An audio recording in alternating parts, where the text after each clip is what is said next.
अकेले बैठे हो अपने घर में, अगल बगल कोई होना तो चाहिए। शिव जी ने कहा कि हमारे भी रिश्तेदार हैं। कौन है? कहा कि सारे संसार से रिश्तेदारी हो जाए और अगर उनसे आपका नाता नहीं है तो सारे रिश्ते बेकार हैं।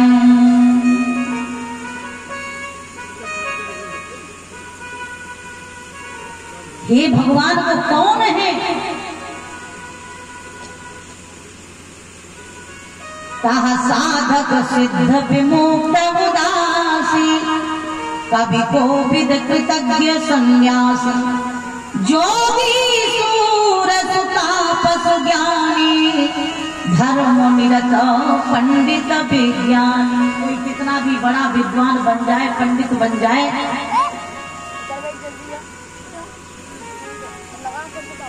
जोगी सूर तापस ज्ञानी, धर्म निरत पंडित ज्ञानी हो, विज्ञानी हो, कर्मकांडी हो, कोई भी हो, लेकिन अगर उनकी कृपा नहीं मिली तो सब कुछ बेकार है। तो वो कौन सी सत्ता है जिसकी शरण में जाए बिना कल्याण हो ही नहीं सकता? तब गोस्वामी जी महाराज कहते हैं, तरही न भीनु से ये मम स्वामी, तरही न भीनु से ये मम स्वामी, तरही न भीनु से मम स्वामी, तरही न भीनु से मम स्वामी।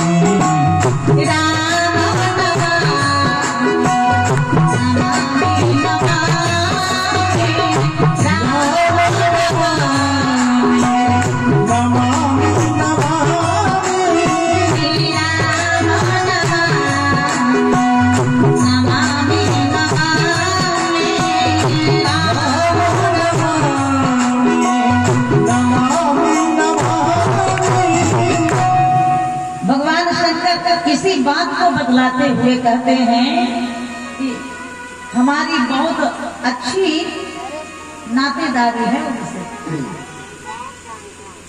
और एक नियम है, हम सबसे रिश्ता निभाते हैं लेकिन राम जी से रिश्ता निभाना भूल जाते हैं। मिलेंगे लोग पूछेंगे,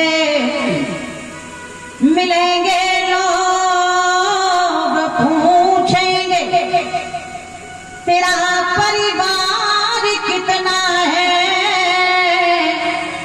मिलेंगे लोग पूछेंगे, तेरा व्यवहार कितना है? मिलेंगे लोग पूछेंगे, तेरा व्यापार कितना है? मगर पूछता नहीं कोई कि तेरा हज से प्यार कितना है? मगर पूछता नहीं कोई कि तेरा हरि से प्यार कितना। दुकानदारी कैसी चल रही है? खेत खलिहान का क्या हाल चाल है? सर्विस कैसी चल रही है? आजकल कहीं आप संलग्न है कि फ्री है? चुनाव कैसा चल रहा है? जीवन कैसा चल रहा है? तमाम बातें पूछते हुए लोग मिलेंगे, लेकिन मैंने ये बहुत कम सुना है किसी ने कहा हो कि आजकल आपसे भगवान का संबंध कैसा चल रहा है, परमात्मा से प्रेम कैसा है। संसार की चर्चाएं हम बहुत करते हैं,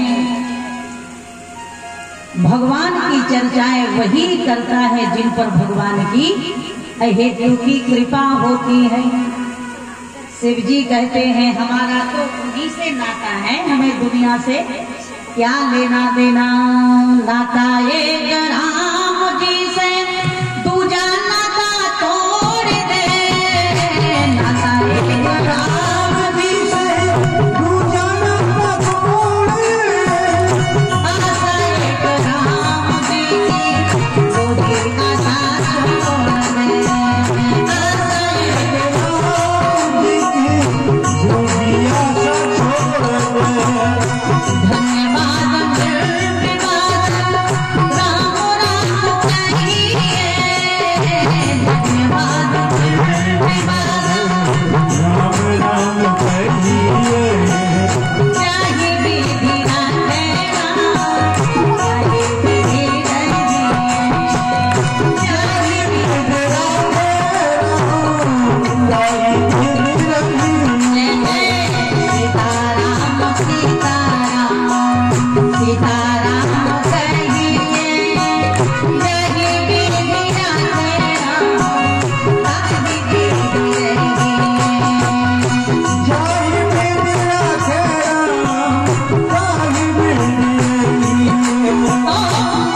किसी ने कहा भोलेनाथ, राम जी से आपका संबंध है ना, वे आपके मित्र हैं और आप दूल्हा बनने जा रहे हो। एक काम करिए,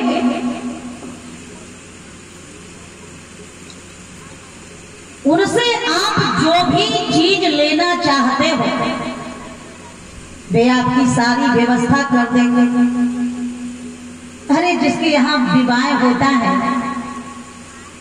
और यदि अनुकूल व्यवस्था ना हो तो अड़ोस पड़ोस से वो मदद मांग लेता है ताकि मंडप का सम्मान रहे।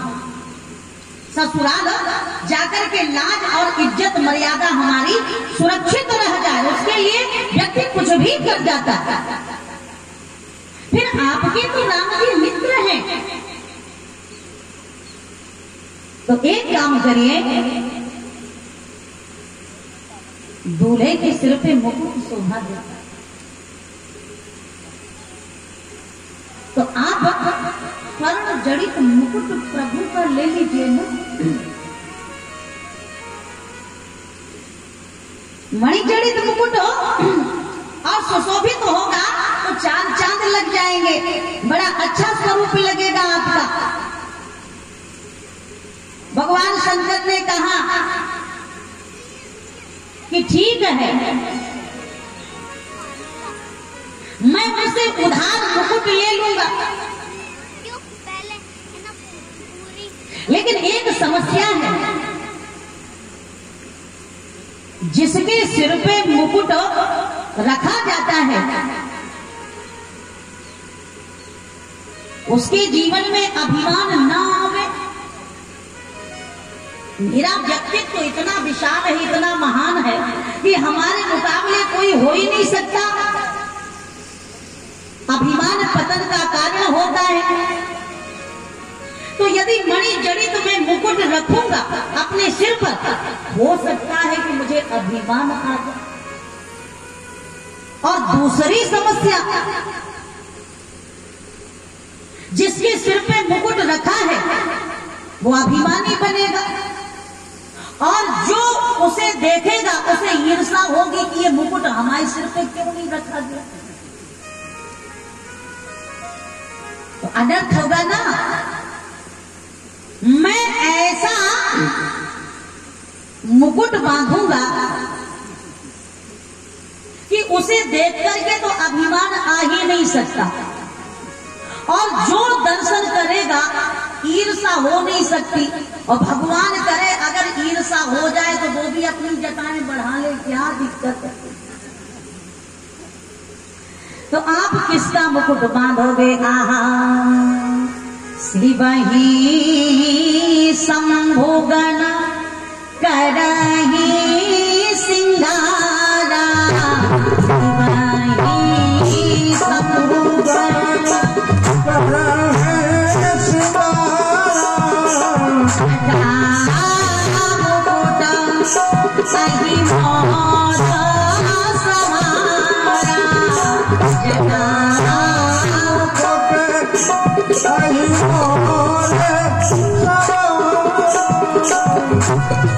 जटाओं का मुकुट बनाया भगवान सुरंग देकर भूत भावन देवादि देव, भूतनाथ जगन्नाथ बाबा विश्वनाथ भगवान ने। आप अनुभव करना, जटाएं जो होती है ना वो बिखरी हुई रहती, बाल भी बिखरे होते हैं और हमारे जो विचार हैं वो भी बिखरे हुए होते हैं। तो आध्यात्मिक दृष्टि से इसका तात्पर्य क्या है? तो कहा जटाओं को और मिला करके बांध करके उन्हें एक कर लेना, अर्थात हमारे जो बिखरे हुए विचार हैं उन्हें संगठित करके एकजुट करके भगवान के श्री चरणों में समर्पित कर देना और भगवान की शरणागति स्वीकार कर लेना, यही जटाओं का मुकुट बांधना है। इसीलिए तो संत और सती ये दो वंदनीय हो गए, प्रशंसनीय हो गए, पूजनीय हो गए। संत क्या करते हैं?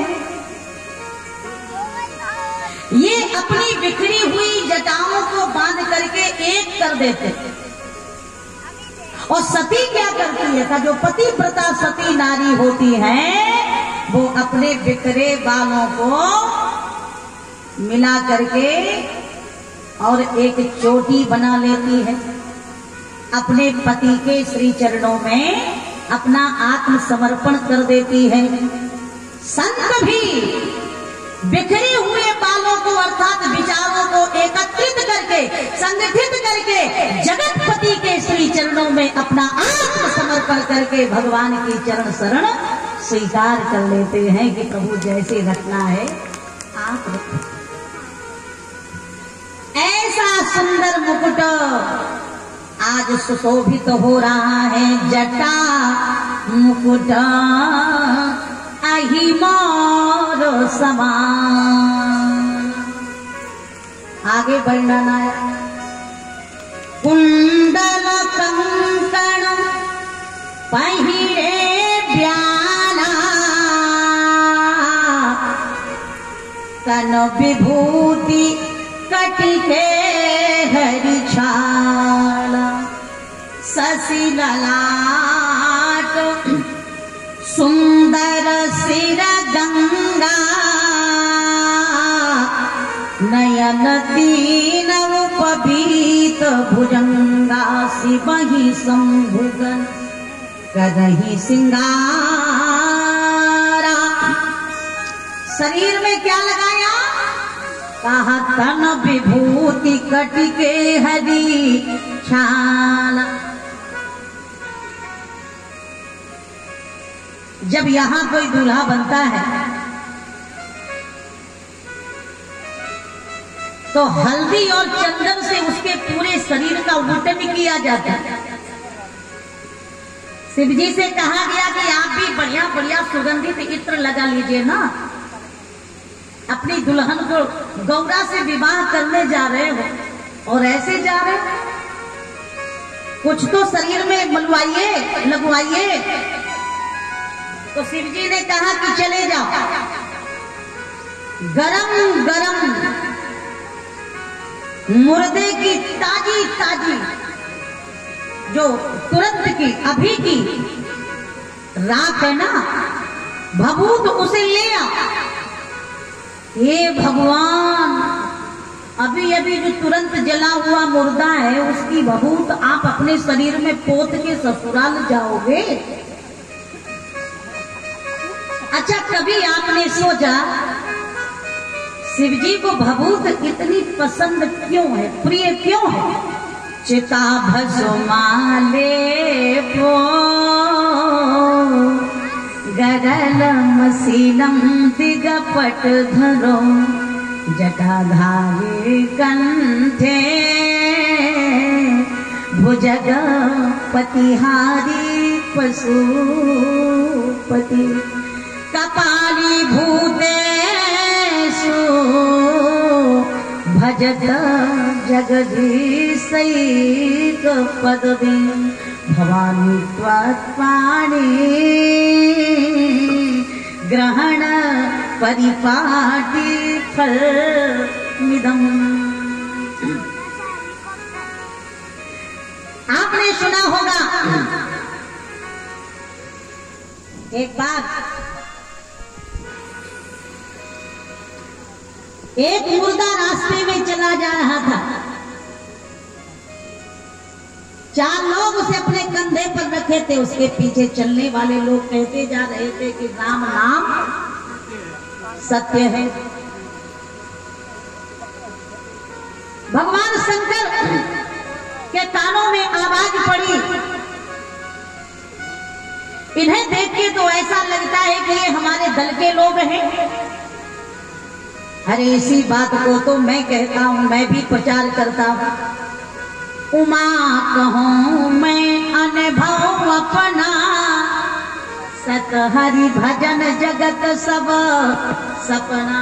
जो वास्तविक सत्य है राम जी का नाम, ये लोग भी उसे ले रहे हैं। मैं जान गया ये हमारी पार्टी के लोग हैं, तो मिल गए उन्हीं के दल में, चल दिए। अच्छा, आपने देखा होगा कि जाते समय मुर्दे के साथ जब लोग जाते हैं तो बहुत दुख भरी आवाज से और हृदय से राम जी का नाम लेते हैं, लेकिन आते समय कोई भगवान का नाम नहीं लेते। सबके मन में एक ही बात होती है, फिर राम नाम छोड़ के सांसारिक काम की चर्चा प्रारंभ करते।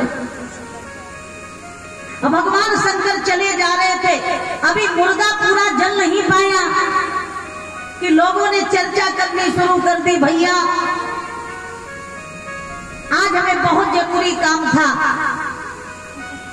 लेकिन अब संबंध ऐसा है, निर्वाह तो करना ही है, आना पड़ा। एक बोला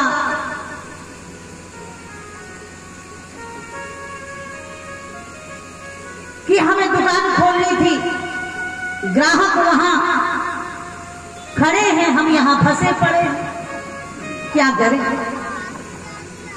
कोई दुकान की चर्चा, कोई मकान की चर्चा कर रहा है, कोई खेत खलिहान की, कोई ऑफिस जाने की चर्चा करने लगा। भगवान शंकर को लगा कि धोखा हो गया। मैं तो समझ रहा था कि हमारी पार्टी के, ये तो दूसरे दल के लोग हैं, ये राम काज छोड़ के काम काज में लग गए। उनके मन में आया कि वो चांद के कंधे पर जो लद के जा रहा था उसी से मिलना चाहिए। मेरा मन कह रहा है कि उसी के कारण राम जी के नाम का प्रचार हो रहा था, चलो उसी से मिलूं। और जब तक शिव जी उस तक पहुंच पाते तब तक तो मुर्दा जल के राख हो गया। भगवान शंकर ने कहा, भैया मैं तो आपसे ही मिलने आया, लेकिन आप तो जल के राख हो गए, कोई बात नहीं। यदि तुम्हारे कारण राम नाम का प्रचार हुआ है तो मैं संकल्प लेता हूं मेरे भाई, मैं तुमसे नहीं मिल सका, कोई बात नहीं। तुम्हारे शरीर की जली हुई राख को मैं अपने सारे शरीर में मल के तुमसे मिलने का निरंतर अनुभव करता रहूंगा और राम नाम का प्रचार करता रहूंगा, क्योंकि आज तुम जल के खाक हो गए, राख बना दिया, सब कुछ छोड़ दिया, लेकिन तुम्हारे ही कारण तो ये लोग कह रहे थे कि राम नाम सत्य है। तो राम नाम जब जुड़ गया तो वो राख भी शिव जी को इतनी प्यारी हो गई कि वे उसे छोड़ना नहीं चाहते, हर पल अपने शरीर में मलते रहते हैं। और आज भी तन विभूति कटिके हरि छाला। दूसरा अर्थ ये कि जब कोई दूल्हा बनता है, अपनी ससुराल जाता है, तो ससुराल वालों को राख लगा देता, इतना दहेज मांगता है, स्वाभाविक राख तो लगे ही जाती। लेकिन शिव जी ने कहा कि मैं ऐसा दूल्हा बनूंगा कि मुझे राख लगे तो लग जाए, लेकिन मैं अपनी ससुराल वालों को, अपने सास ससुर को राख नहीं लगने दूंगा। शिक्षा, सुंदर सर्पों के द्वारा श्रृंगार हो गया, सिर पर भक्ति की धारा गंगा मैया के रूप में बह रही है। शशि ललाट सुंदर सिर गंगा, नयन तीन उपवीत। जनेऊ किसका है? नयन तीन उपवीत भुजंगा, कर त्रिशूल अरु डमरू चले बसा चढ़ी बाजही बाजा, चले बसही चढ़ी बाजही बाजा।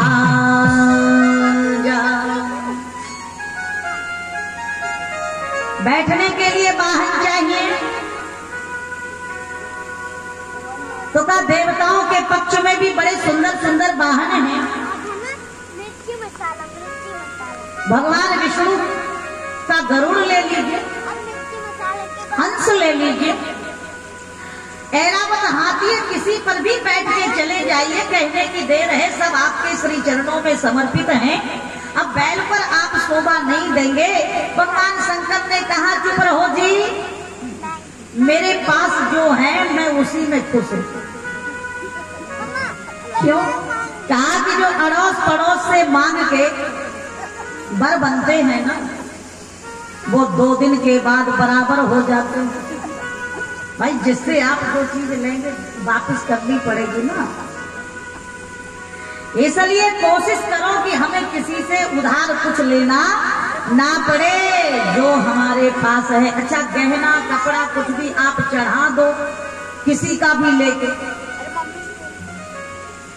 तो बेटी वाले खुश हो जाएंगे कि बड़े अच्छे लोग हैं। दोबारा जब वो गई पूछा कि वो गहना कहाँ है, तो कहा वो तो लेकर के रिश्तेदारों से चढ़ाया गया। पहले कम नाक कटती है, बाद में ज्यादा नाक कट जाती है, बेइज्जती हो जाती है। इसलिए जो है खुल्लम खुल्ला है।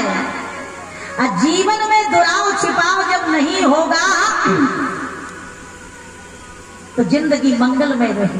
जो है हमारे सामने है, अरे हम किसी का भी वाहन लेंगे तो भाई वो हमें वापस लौटाना पड़ेगा, और जो हमारा निजी वाहन है उसे कितना बुरा लगेगा कि हमेशा तो हम ही पर बैठे रहे, और जब विवाह के समय हमारा मौका आया, हमारे पूजन का अवसर आया और हमें कुछ करने का अवसर मिला तो हमें ही पीछे छोड़ दिया, तो उसे बड़ा कष्ट होगा। नंदी बैल ने हमेशा हमारा साथ दिया है, हम उसे नहीं छोड़ेंगे, हम उसी पर बैठेंगे। चले बसहा चढ़ी बाजही बाजा,